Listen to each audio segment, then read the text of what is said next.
తెలంగాణ ఫలితాలపై ఏబీపీ న్యూస్తో పాటు C voter opinion poll కూడా విడుదల కూడా చేయడం జరిగింది. ముఖ్యంగా తెలంగాణలో కాంగ్రెస్కి 10, బీజేపీకి 5 స్థానాలు వచ్చేటువంటి అవకాశాలు ఉన్నాయని చెప్పేసి కూడా వెల్లడించింది. దాన్ని మీరు ఏం విశ్లేషణ చెప్తారు? అంటే ఇప్పుడు ఇప్పుడు ఎన్ని సీట్లు వస్తాయన్న ప్రిడిక్షన్ నేను చేయను ఎప్పుడు కూడా. అది ఎందుకంటే ఎలక్షన్ల వరకు కూడా మనకు తెలియదు. ఎందుకంటే ప్రజల అభిప్రాయాన్ని ప్రభావితం చేయకూడదు. రాజకీయ వాతావరణాన్ని మాత్రం చెప్పగలం. రాజకీయ వాతావరణంలో ఈరోజు మనకు అసెంబ్లీ ఎన్నికల ఫలితాలను తీసుకుంటే అసెంబ్లీ ఎన్నికల్లో 39% కాంగ్రెస్ ఓటింగ్ వచ్చింది. నాకు గుర్తున్నంతవరకు 9 సీట్లలో లీడ్ ఉన్నట్లుంది. సో 39% ఉంది. ఇప్పుడు ఈ పర్సంటేజ్ తగ్గుతుందా పెరుగుతుందా అనేది, ఇప్పుడు 10 సీట్లు రావాలంటే ఈ పర్సంటేజ్ నిలబెట్టుకోవడమే కాకుండా కాస్తంత స్వల్పంగానైనా పెరిగే అవకాశం ఉంది అనేది ఇప్పుడు ఈ సర్వే నిజమైతే తేలుతుంది. అంటే నియర్లీ మోర్ దెన్ 40% ఓటింగ్ పెరిగితే తప్ప సాధ్యం కాదు. సో పెరగటానికి అవకాశాలు అయితే ఉన్నాయి. ఎందుకంటే కొత్తగా అధికారంలోకి వచ్చారు. ఈ కొద్ది కాలంలోనే తీవ్రమైన ప్రజల అసంతృప్తి ప్రభుత్వం పైన ఉండే అవకాశం లేదు. అఫ్కోర్స్ ప్రతిపక్షాలు ప్రచారం చేస్తాయి, రుణమాఫీ అమలైందా, మీకు గృహలక్ష్యం అమలైందా, ఇలాంటి ప్రశ్నలు రావచ్చు, రావాలి కూడా, అందులో అనుమానం లేదు. ప్రతిపక్షాల బాధ్యతది. కానీ ఒక ప్రభుత్వాన్ని అంచనా వేసేటప్పుడు ఇంత స్వల్ప వ్యవధిలోనే ప్రతి హామీ అమలు కాలేదు కదా అని చెప్పి ప్రజలు తీవ్రమైన అసంతృప్తితో ఉంటారా అనేది ఒక క్వశ్చన్ మార్క్. సో అందువల్ల ఆల్రెడీ కొన్ని హామీలు అమలయ్యాయి కనుక ఇప్పుడు ఉచిత బస్సు రవాణా అమలైంది, అలాగే 500 రూపాయల సిలిండర్ అమలైంది. అఫ్కోర్స్ అదే సమయంలో పంటకు బోనస్ అమలు కాలేదు కదా అనే క్వశ్చన్. ఇలాంటి ప్రశ్నలు ఉన్నప్పటికీ కూడా still people would like to give time. ఎప్పుడైనా అధికారంలో ఉన్న ప్రభుత్వం 3 నెలల్లోనే 6 నెలల్లోనే ఇచ్చేయలేని ప్రతిపక్షాలు మాట్లాడతాయి తప్ప ప్రజలు ఆ స్థాయిలో నెగిటివ్గా రియాక్ట్ అవుతారా అనేది ఒక చూడాలి. ఎందుకంటే 10 ఏళ్ల పాటు బీఆర్ఎస్ పాలన పైన అసంతృప్తితో ప్రజలు కాంగ్రెస్ కోటేశారు. అందువల్ల 10 ఏళ్ళు పట్టింది బీఆర్ఎస్ పైన అసంతృప్తికి. సో కాంగ్రెస్ పైన 10 నెలలు కూడా పట్టకుండా అసంతృప్తి వస్తుందా అనేది క్వశ్చన్ మార్క్. తర్వాత కొన్ని సామాజిక వర్గాలు క్లియర్గా అసెంబ్లీ ఎన్నికల సమయంలో కాంగ్రెస్ కోట్లేసాయి. ఉదాహరణకు మీకు ఎస్టీ ఓటింగు, లంబాడీ ఓటింగ్ ముఖ్యంగా భారీగా కాంగ్రెస్కు వచ్చాయి. అలాగే మీకు సహజంగానే రెడ్డి ఓటింగ్, రెడ్డి అంటే రెడ్లే కాదు, రెడ్లే ఇన్ఫ్లుయెన్స్లో ఉండే ఓటర్లందరినీ కూడా రెడ్డి ఓటింగ్గానే పరిగణించాలి. సో రెడ్డి ఓటర్లే కాదు, వారు గ్రామాల్లో కానీ వాళ్ళ ఏరియాల్లో వాళ్ళకు ఉండేటువంటి పొలిటికల్ ఇన్ఫ్లుయెన్స్ మనకు తెలుసు.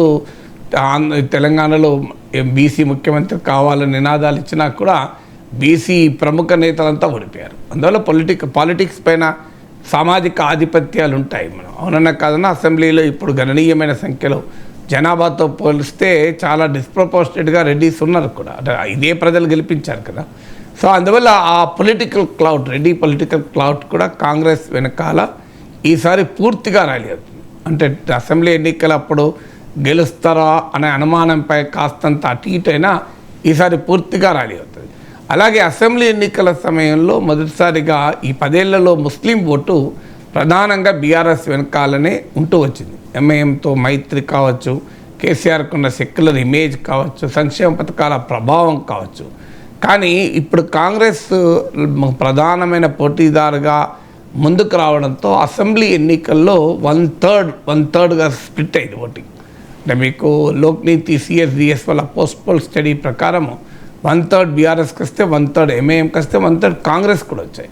అంటే సిగ్నిఫికెంట్గా బీఆర్ఎస్ వెనకాలన్న ముస్లిం ఓట్లో కాంగ్రెస్ డెంట్ కొట్టగలిగింది. సో ఈసారి అది పూర్తి స్థాయిలో ఉండే అవకాశం ఉంది. ఎందుకంటే ఇది లోక్సభ ఎన్నికలు, దేశంలో మోడీని నిలవరించగలిగే సత్తా కాంగ్రెస్కు ఉంటుంది తప్ప బీఆర్ఎస్కు ఉండదు. బీఆర్ఎస్ సూటిగా స్పష్టంగా మేము ఎట్టి పరిస్థితుల్లో మోడీతో ఉండము, మోడీని ఓడించే వారి వైపే ఉంటామని చెప్పలేదు. ఎందుకంటే ఇక్కడ కాంగ్రెస్ వారికి ప్రత్యర్థి కనుక. సో అందువల్ల బీఆర్ఎస్కు ఉండేటువంటి ఆ డైలమా వల్ల కూడా కాంగ్రెస్కు ఇలా దేశంలో మోడీకి ప్రధాన ప్రత్యర్థి కనుక ముస్లిం ఓటు, బీజేపీ వ్యతిరేక ఓటు క్లియర్గా కాంగ్రెస్ వెనకాల ర్యాలీ అవుతుంది. వీళ్ళు ఏం చేసినా చేయకపోయినా ర్యాలీ అవుతుంది. ఇలా కొన్ని సెక్షన్ల ఓటింగ్ సామాజికంగా చూసినా కాంగ్రెస్ వెనకాల ర్యాలీ అయ్యే అవకాశం ఉంది. ఎక్కువ ముఖ్యమైన అంశం బీఆర్ఎస్ ఓటింగ్. సో ఇప్పుడు ఈ ప్రిడిక్షన్ ప్రకారం బీఆర్ఎస్ లాస్ట్ టైం 9 సీట్స్ గెలుచుకుంది. ఇప్పుడు ఈ ప్రిడిక్షన్ ప్రకారం బీఆర్ఎస్కు 1 సీటు మించి వచ్చే అవకాశమే లేదు. ఇది నిజమవుతుందా లేదా అనేది ఖచ్చితంగా నేను నెంబర్ చెప్పలేను, కానీ బీఆర్ఎస్కి మాత్రం గణనీయంగా ఓటింగ్ తగ్గుతుంది, సీట్లు కూడా గణనీయంగా తగ్గుతుంది, అంతవరకు నిజం.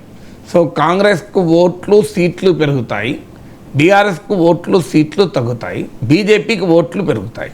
ఈ మూడైతే డెఫినెట్గా జరుగుతాయి. అందువల్ల బీఆర్ఎస్ ఓటింగు తగ్గి అది ఎటువైపు వెళ్తుంది అనేది క్వశ్చన్.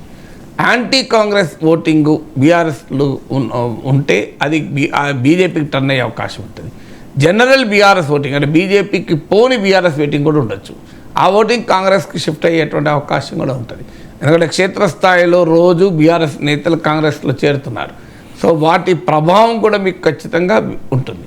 అందువల్ల బీఆర్ఎస్కు ఓటింగ్ తగ్గిన కొద్దీ అది బీజేపీ కాంగ్రెస్లో షేర్ చేసుకునే అవకాశం ఉంటుంది.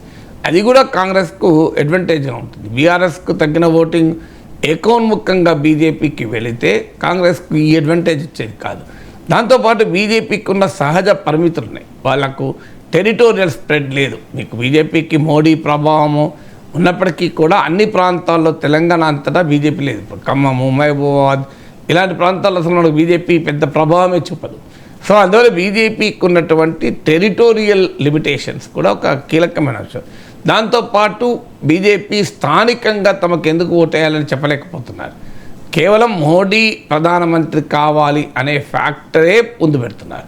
అది బలమైన ఫ్యాక్టర్ కాదని వరణం, కానీ అదొక్కటే ఓట్లు సీట్లు తెస్తుందా అనేది ఒక క్వశ్చన్ మార్క్. అందువల్ల ఈ సర్వే నిజమైతే ఇప్పుడు ఉన్న ఈ పొలిటికల్ ఫ్యాక్టర్స్ వల్ల సర్వే నిజం కావాలి. బట్ డెఫినెట్గా ఈ పొలిటికల్ ఫ్యాక్టర్స్ కాంగ్రెస్ ఓటింగ్ పెరుగుతుంది, సీట్లు పెరుగుతాయి, బీజేపీకి ఖచ్చితంగా ఓట్లు పెరుగుతాయి, బీఆర్ఎస్కు ఓట్లు సీట్లు తగ్గుతాయి. ఈ జనరల్ ట్రెండ్ అయితే క్లియర్గా కనబడుతుంది.